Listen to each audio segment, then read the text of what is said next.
And one of the things we do have is one-year certificates, which are generally a good starting point for someone who has either just graduated out of school, or a professional is looking for a career advancement or career change, and they're not really 100% sure yet if this is a field they want to get into. So one of these that we have available is something called network technical support. Basically, if you want to get into the non-programming side of IT, is one of the ways that we put that.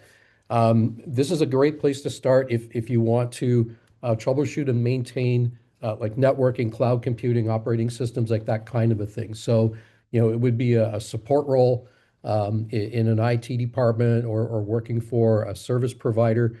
And one of the other things that I'll also mention about this program is there's a direct pathway into a two-year technician.